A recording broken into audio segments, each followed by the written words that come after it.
Hello everyone, welcome back to my YouTube channel. Guys, आज मैं आपको कंटेम्प्रेरी इंडियन एजुकेशन का प्रीवियस ईयर का एक पेपर दिखा रही हूँ। इसके क्वेश्चंस हम लोग सॉल्व करेंगे। ये जो एक क्वेश्चन पेपर है आपका, ये 80 मार्क्स का है और 3 आवर्स का टाइम आपको मिला हुआ है। बीएड के मोस्टली जो क्वेश्चन पेपर्स हैं उनकी एक स्पेशलिटी है, मैं फ़र्स्ट ईयर की बात कर रही हूँ यहाँ पे, कि आपको 5 क्वेश्चंस करने होते हैं। 8 to 9 क्वेश्चंस आपको दे रखे होते हैं, जिसमें से इन टोटल आपको 5 क्वेश्चंस करने होते हैं। और जो आपका फर्स्ट क्वेश्चन होता है जिसमें शॉर्ट नोट देते हैं, वो कंपलसरी होता है। और बाकी हर यूनिट से आप एक एक क्वेश्चन या हर यूनिट के दो दो करके जिस भी तरीके से आपको इन टोटल 5 क्वेश्चंस को अटेम्प्ट करना होता है। अब देखिए, इसमें हमने शॉर्ट नोट कर रहे हैं। मैं आपके लिए ना बहुत शॉर्ट वीडियोस रिकॉर्ड करती हूँ, जिससे कि आपका एक टॉपिक एक वीडियो में कंप्लीट हो जाए और आपको ज़्यादा देर उस चीज़ को लेके ना बैठना पड़े। फर्स्ट हमारा टॉपिक हो गया था constitutional act related to education. आज हम इसका सेकंड बी पार्ट करेंगे, recommendations of national policy of education 1986। जो नेशनल पॉलिसी ऑफ एजुकेशन है ना, इसके ऊपर 2 क्वेश्चंस बनते हैं। पहला तो आपसे रिकमेंडेशन पूछा जा सकता है, या फिर आपसे direct national policy of education NPE देख दिया जाता है 1986, और उसके बाद में आपको इसको एक्सप्लेन करना होता है कि ये जो नेशनल पॉलिसी ऑफ एजुकेशन है ये क्या है। सो स्टार्ट करते हैं। देखिए, यहाँ पे इसके लिए ना मैंने बहुत सारे पेज नंबर लिखे हुए हैं, उसके पीछे की वजह बताती हूँ। जैसे ये जो पेज नंबर है, पेज नंबर 21, 22, ये आपको यहाँ पे शॉर्ट में आंसर मिल जाएगा। और अगर आपको थोड़े और पॉइंट्स को उसमें ऐड करना है, सपोज़ ये जो नेशनल पॉलिसी ऑफ एजुकेशन है ये आपका लॉन्ग आंसर में आ जाए शॉर्ट नोट की जगह, तो वहाँ पे आपको ज़्यादा पॉइंट्स की ज़रूरत पड़ेगी। तो वहाँ पे आपके लिए मैंने ज़्यादा नंबर ऑफ़ पेजेस भी यहाँ पे लिख दिए हैं। और इसकी वेटेज 4 मार्क्स है, तो कम लिमिट में भी इसमें मार्क्स आपको मिल जाएंगे। बट इन केस अगर आंसर लॉन्ग में आ जाए तो भी आप इसमें क्या क्या पॉइंट्स लिखेंगे, इस बेसिस पे मैंने आपका आंसर डिज़ाइन किया है। सो स्टार्ट करते हैं पेज नंबर 21 और 22। गाइस देखिए, ये जो बुक है ना, ये इसका कवर पेज है। अगर आपके पास में ये बुक नहीं है, कोई दिक्कत नहीं है, आप वीडियो को पॉज करके भी इस आंसर को ले सकते हैं, क्योंकि ये पॉइंट्स हैं हर बुक में। राइटर चाहे कोई भी हो, कुछ एक आध पॉइंट्स ही ऊपर नीचे होंगे, बाकी ऑलमोस्ट आपको सेम कंटेंट ही इसमें मिलेगा। अब यहाँ पे हमारे पास है नेशनल पॉलिसी ऑफ एजुकेशन 1986। ये जो नेशनल पॉलिसी ऑफ एजुकेशन है ना, नाम से ही समझ में आ रहा है एजुकेशन से रिलेटेड है ऑब्वियसली। तो इसका जो मेन फोकस और गोल है वो क्या चीज़ है, कि जो भी एजुकेशनल डेवलपमेंट है, जैसे पढ़ाई से रिलेटेड, लोगों को शिक्षा दिलाने से रिलेटेड जितने भी डेवलपमेंट्स हैं, और इक्वालिटी है, स्पेशली एससी, शेड्यूल कास्ट और शेड्यूल ट्राइब्स जो हैं, जिन्हें हम लोअर कास्ट में डिफ़ाइन करते हैं, एससी एसटी जो हैं उनके अंदर इक्वालिटी और डेवलपमेंट को लाया जाए, इसके लिए नेशनल पॉलिसी ऑफ एजुकेशन को बनाया गया है। इसके अलावा ये हर एक लेवल पे वर्क करता है। जैसे कि यहाँ पे मैंने आपको जो एक एक्ट पढ़ाया था, कॉन्स्टिट्यूशनल एक्ट एजुकेशन से रिलेटेड, जिसमें मैंने आपको बताया था कि 14 ईयर्स तक, 6 to जो 14 ईयर्स का जो टाइम पीरियड है, वहाँ पे जो बच्चे हैं उनको पढ़ना कंपलसरी है। जैसे जो प्राइमरी एजुकेशन है, 8 से लेके, तो वहाँ पे क्या है, प्राइमरी एजुकेशन बहुत इंपॉर्टेंट है। ऐसे ही ना हमारे पास बहुत सारी पॉलिसीज़ एजुकेशन से रिलेटेड हैं, स्पेशली उनके लिए जो पढ़ना तो चाहते हैं लेकिन किसी ना किसी वजह से वो नहीं पढ़ पाते। तो मोस्टली जो गवर्नमेंट ने ना चीज़ों को कवर अप किया हुआ है कि कोई भी वजह आपके पास में ना रहे कि आप पढ़ना चाहें या आप आगे बढ़ना चाहें और स्टिल आप किसी लैकनेस की वजह से पीछे रह जाएं। अब देखिए, इसमें पहला क्वेश्चन क्या आता है आपका, जो गोल और टारगेट है NPE, national policy of education जो 1986 है, इसके क्या गोल्स और टारगेट्स हैं। यहाँ पे आपको 5 पॉइंट्स दे रखे हैं। मैं बिल्कुल नहीं कहूँगी कि आप इसमें से 2 या 3 करिए, डेफिनेटली आपको 5 के 5 पॉइंट्स लर्न होने चाहिए। इसके गोल और टारगेट में पहला क्या है, pre matric scholarship scheme for children of families to be made applicable for class 1 onwards. जो फर्स्ट क्लास है ना, तभी से जो प्री मैट्रिक स्कॉलरशिप स्कीम होती है वो बच्चों के लिए, फैमिलीज़, ये स्पेशली उनके लिए होता है जो फाइनेंशियली, जिनकी स्टेबिलिटी ज़्यादा अच्छी नहीं होती और रिसोर्सेज की वजह से उनमें उनकी जो एजुकेशन है या जो उनकी डेवलपमेंट होनी चाहिए उसमें जो लैकनेस रह जाती है, उस चीज़ को ओवरकम करने के लिए इस पॉलिसी को डिज़ाइन किया गया है। और जो एससी शेड्यूल कास्ट या फिर एससी एसटी जो होते हैं, वहाँ से जो रिक्रूटमेंट हो, टीचर्स का वहाँ से रिक्रूटमेंट हो। इसके अलावा provisions of facility for SC students in hostels. अब जो ऐसी स्टूडेंट्स हैं उनके पास में एक प्रोविज़न हो, उनको एक अपॉर्चुनिटी प्रोवाइड करवाई जाए या एक फैसिलिटी उनको दी जाए डिस्ट्रिक्ट हेडक्वार्टर्स पे कि उनको ना हॉस्टल्स में सीट मिले, ताकि वो अपनी पढ़ाई कहीं दूर से आने जाने की वजह से अपनी पढ़ाई को बीच में ना छोड़ पाएँ। इसके अलावा लोकेशन ऑफ स्कूल बिल्डिंग, ये चीज़ें इसमें वर्क करती हैं। अडल्ट एजुकेशन सेंटर्स वो इस तरीके से होने चाहिए कि जो शेड्यूल कास्ट हैं या जो SC STs हैं वो उसमें पूरी तरीके से पार्टिसिपेट कर पाएँ। इसके अलावा कुछ नए मेथड्स को फाइंड आउट करना जिससे कि जो पार्टिसिपेशन है शेड्यूल कास्ट का एजुकेशन प्रोसेस में वो काफ़ी ज़्यादा एनहेंस हो जाए, काफ़ी ज़्यादा बढ़ जाए। सो ऐसे ये 5 पॉइंट्स आपको यहाँ पे रीड कर लेने हैं। इसके बाद में नेक्स्ट आता है एजुकेशन ऑफ शेड्यूल ट्राइब्स। अब ये पहले तो यहाँ पे देखिए आपको टारगेट दे रखा है, उसके बाद में क्या दे रखा है एजुकेशन ऑफ शेड्यूल ट्राइब्स। इसमें क्या क्या चीज़ें हैं, आप किस तरीके से जो एजुकेशन है शेड्यूल ट्राइब्स में ST में कैसे एजुकेशन को बढ़ा सकते हैं। पहली चीज़ तो जो प्राइमरी स्कूल्स है ट्राइबल एरियाज़ में उसको खोल दिया जाए, जिससे कि बच्चा जो है ना स्टार्टिंग से स्कूल जाने लगे, पढ़ाई की इंपॉर्टेंस लोगों को पता होगी, तो ऑब्वियसली वो अपने बच्चों को भी इस चीज़ के लिए अप्रिशिएट करेंगे कि वो आगे बढ़े। इसके अलावा इंकरेजमेंट ट्रेनिंग प्रोग्राम्स को भी ट्राइबल एरियाज़ में स्टार्ट किया जा सकता है। जैसा आपने देखा होगा गवर्नमेंट के बहुत सारे इनिशिएटिव्स होते हैं, बहुत सारी पॉलिसीज़ होती हैं, लाइक वाटर के लिए, जल बचाओ, या फिर जो गर्ल चाइल्ड होती है उनके लिए, और बहुत सारे बेबीज़ की न्यूट्रिशंस डाइट के लिए, हेल्दी डाइट के लिए, मदर के लिए, तो ये सब चीज़ें होती हैं। तो ऐसे ना हम लोग इंकरेजमेंट करने के लिए यूथ जो है ना उसको, या जो ट्राइब्स होती हैं उनको, हम वहाँ के लोगों को, वहाँ के बच्चों को इस चीज़ के लिए इंकरेज करने के लिए कुछ ट्राइबल एरियाज़ में ऐसे ट्रेनिंग कैंप्स लगाए जा सकते हैं जो एक तरीके का प्रमोशन का काम करे कि हाँ एजुकेशन के इम्पोर्टेंस हमको बता पाए। नेक्स्ट पॉइंट है रेजिडेंशियल स्कूल, जिसमें कि आश्रम स्कूल्स आते हैं, जिसको लार्ज स्केल पे इस्टेब्लिश करना बहुत ज़रूरी है। लाइक ये क्या होते हैं जहाँ पे आपकी पढ़ाई भी होगी प्लस आपको हॉस्टल प्रोवाइड किया जाएगा, जिससे कि आपका आने जाने का टाइम प्लस जो एक्सपेंसेस आपके लगेंगे वो चीज़ें ना के बराबर हो जाएंगी और आप अपना मोस्टली टाइम पढ़ाई पे दे पाएंगे। जब कोई भी बच्चा हॉस्टल में अगर सही तरीके से पढ़ाई करे तो वहाँ पे क्या है, आपके पास में घर का कुछ ऐसा सच काम नहीं होता, कोई डिस्ट्रैक्शन इतना नहीं होता, आपको एक डिसिप्लिन एनवायरनमेंट मिल जाता है जहाँ पे आपकी सक्सेस रेट बहुत ज़्यादा बढ़ जाती है। लेकिन हर चीज़ के जैसे पॉजिटिव नेगेटिव साइड होते हैं, तो कई बार ऐसा भी होता है कि फैमिली से दूर बच्चे काफ़ी ज़्यादा चीज़ों में लैकनेस रह जाती है, चीज़ें वो नेगेटिव सेंस में ज़्यादा चीज़ों को लेने लग जाते हैं, तो बहुत सारी चीज़ें यहाँ पे आती हैं। नेक्स्ट आता है आंगनवाड़ी। ये बात आप सबने सुनी होगी, जहाँ पे खाना दिया जाता है बच्चों को। स्पेशली आजकल बहुत सारे गवर्नमेंट स्कूल्स में भी ये इनिशिएटिव है कि आंगनवाड़ी है, मिड डे मील, ये सब चीज़ें आपने देखी होंगी। तो ऐसी चीज़ों को हम लोग और ज़्यादा स्टार्ट कर सकते हैं, स्पेशली जो ऐसी ट्राइबल एरियाज़ है वहाँ पे। कंटेंट और जो वैल्यू ओरिएंटेशन है करिकुलम का in respect of schedule tribes, वो चीज़ को आप ज़्यादा से ज़्यादा बढ़ा सकते हैं। कुछ ऐसी स्किल बेस्ड एक्टिविटी स्टार्ट करनी चाहिए जिससे कि बच्चे को पढ़ाई में इंटरेस्ट आए, क्योंकि अगर पढ़ाई उनको बहुत बर्डन लगने लगेगी तो उन्हें बहुत ज़्यादा दिक्कत फेस करनी पड़ सकती है, वो पढ़ाई से भागने लग जाएंगे। नेक्स्ट देखिए education of other backward sections and areas and minorities. यहाँ पे SC STs के अलावा भी बहुत यहाँ पे और जो हैं उनके लिए भी इस तरीके से यहाँ पे है कि जो SC ST कम्युनिटीज़ हैं किस ऑर्डर में, या फिर टीचर्स हैं गवर्नमेंट एडेड, ये सब चीज़ें यहाँ पे आपको याद रखनी है। बस यही जो पॉइंट्स हैं ना गाइस, ये जो 2 पैराग्राफ्स में आपको पॉइंट दे रखे हैं, इन्हीं का बार बार रिपीटेशन है। सो आप यहाँ से ये कर लीजिएगा। अब देखिए यहाँ पे ये ना हमने इसका पेज नंबर 21 और 22 करा है। इसके बाद में इसमें पेज नंबर ये वाले पेजेस पे भी एक बार दिखा देती हूँ आपको। सपोज़ आपको ये शॉर्ट में नहीं, कुछ और पॉइंट्स आप इसमें ऐड करना चाहें तो भी कोई दिक्कत आपको नहीं होगी।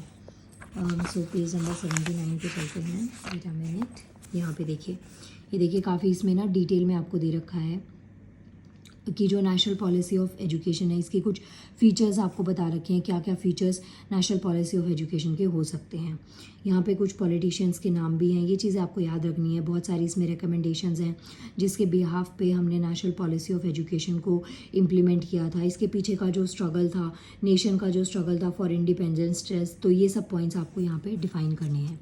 ये बेसिकली जो ये 2 पैराग्राफ्स हैं ना, ये आपको इंट्रो की फॉर्म में दे रखे हैं। एक बार वीडियो को पॉज करके जस्ट रीड करके 4 to 5 लाइन्स इसमें से आप अपनी सेपरेट कर सकते हैं, ताकि आपका एक इंट्रो वाला पोर्शन थोड़ा प्रिपेयर हो जाए। इसके बाद में देखिए यहाँ पे ये भी सेम इंट्रो में ही है, यहाँ से इसके मेन फीचर्स स्टार्ट होते हैं और ये काफ़ी ज़्यादा इंपॉर्टेंट है। जो हमने पहले पढ़ा वो शॉर्ट में था, यहाँ पे ज़्यादा फीचर्स है, वो एक बार मैं आपको दिखा देती हूँ। देखिए यहाँ पे मेन फीचर्स हैं NPE के, नेशनल पॉलिसी ऑफ एजुकेशन के। पहला फीचर क्या कहता है, फ्री एंड कंपलसरी एजुकेशन। सबके लिए बहुत ज़रूरी है फ्री और कंपलसरी एजुकेशन। कंपलसरी इसलिए क्योंकि ना लोगों पे जब तक चीज़ें पड़ती नहीं है ना, हम लोग वर्क नहीं करते। और फ्री इसलिए क्योंकि कई बार ऐसा होता है कि फाइनेंशियल स्टेबिलिटी की वजह से आप चीज़ें नहीं कर पाएँ। तो ये चीज़ें हैं, फ्री भी होनी चाहिए एजुकेशन और कंपलसरी भी एजुकेशन का प्रावधान जो है वो नेशनल पॉलिसी ऑफ एजुकेशन के अंदर आता है। ये इसका मेन फीचर है। जिसके बाद में नेक्स्ट आता है स्टेटस और एजुकेशन ऑफ टीचर। यहाँ पे ये जो फैक्टर्स हैं, ये चीज़ भी काफ़ी ज़्यादा इंपॉर्टेंट है क्योंकि इसमें पर्सनल क्वालिटीज़ हैं, कैरेक्टर है, एजुकेशनल क्वालिफिकेशन है, प्रोफेशनल कॉम्पिटेंस है, ये सब चीज़ें जो है ना वो अल्टीमेट लेवल पे डिपेंड करती हैं। और ये सब चीज़ें मानिए जो टीचर्स हैं उनकी स्किल्स अच्छी होंगी, वो बच्चे में इंटरेस्ट को डेवलप कर पाएंगे, तो बच्चा ऑब्वियसली पढ़ाई को भी काफ़ी अच्छे तरीके से ले पाएगा, वो उस चीज़ को काफ़ी सीरियसली अटेम्प्ट कर पाएगा। इसके अलावा जो एकेडमिक फ्रीडम होती है टीचर्स को कि कौन सा उनको स्टडीज़ को या जो रिसर्च है किस टॉपिक पे बोलना है, ये सब चीज़ें ना स्टूडेंट्स और टीचर्स के पास में एक इसकी लिबर्टी होनी चाहिए, फ्रीडम होनी चाहिए कि वो अपने चॉइस, अपने लेवल ऑफ इंटरेस्ट के अकॉर्डिंग चीज़ों को परस्यू कर पाए। इसके अलावा teacher education particularly in service education should receive. अब देखिए यहाँ पे क्या है, जो टीचर की जो एजुकेशन है, स्पेशली जो सर्विस एजुकेशन है, सर्विस एजुकेशन का मतलब जहाँ पे आप किसी को गाइड कर रहे हैं, जहाँ पे आप वो एजुकेशन को आगे एनहेंस कर रहे हैं, तो ये चीज़ें होनी चाहिए। इसके अलावा लैंग्वेज का डेवलपमेंट होना बहुत ज़रूरी है क्योंकि लैंग्वेज जो है वो एक कम्युनिकेशन का बेस्ट वे है। आप कहीं पे भी रहते हैं, आपको अगर वहाँ की नेटिव लैंग्वेज नहीं आती तो ऑब्वियसली आपको थोड़ा कम्युनिकेट करने में काफ़ी ज़्यादा प्रॉब्लम्स को फेस करना पड़ता है। इवन पर्टिकुलर एरिया की जो लैंग्वेज है वो वहाँ पे सरवाइव करने के लिए बहुत मैंडेटरी होती है।